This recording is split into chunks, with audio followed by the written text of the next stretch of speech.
Hi, I'm SolarLoon, and today I'm going to be showing off, well, not showing off, but showing my game in development. It's a Blender game engine game called Soldier of.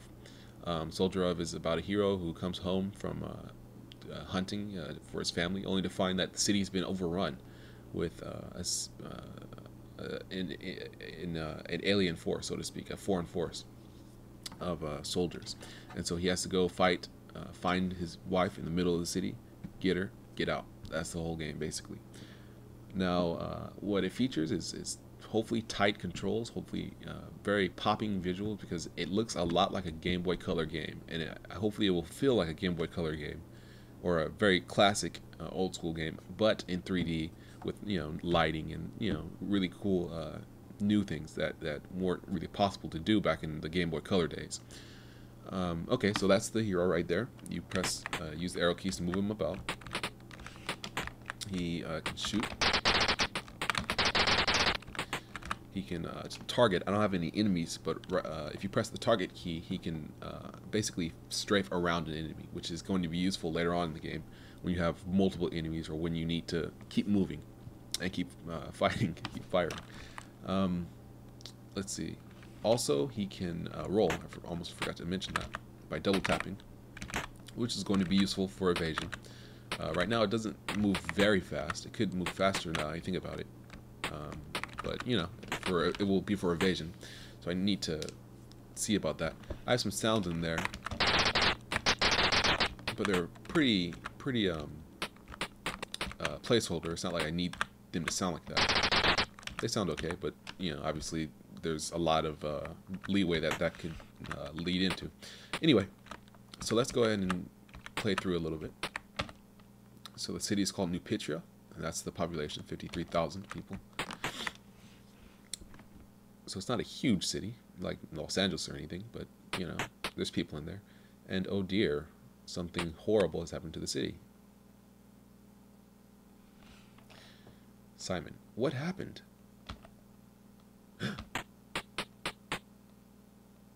And oh, there's forces. They're approaching, and they speak a foreign language.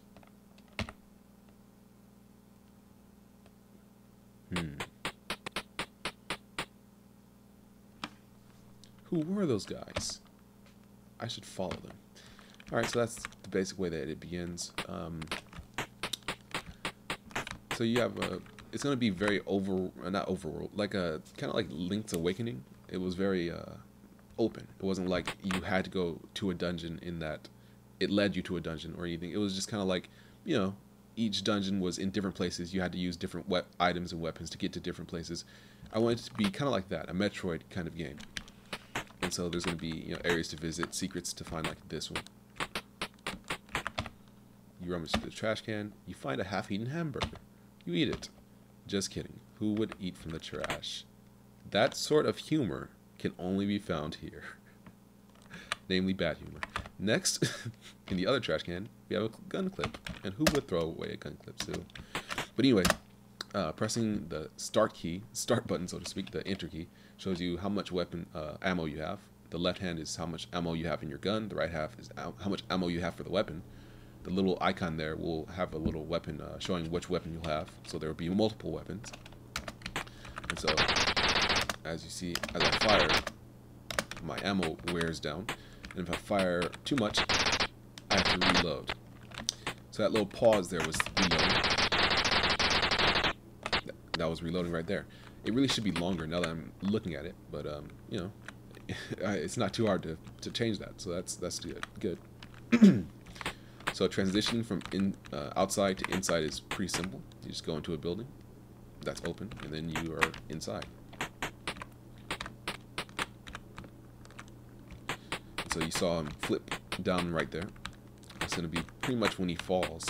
I'm kind of debating whether he should fall straight down or if he should keep moving in the direction you're pressing. I kind of like the movement, the button press, but at the same time, I think that it would be useful to be able to fall straight down if you ever want to surprise someone or get out of the way of something.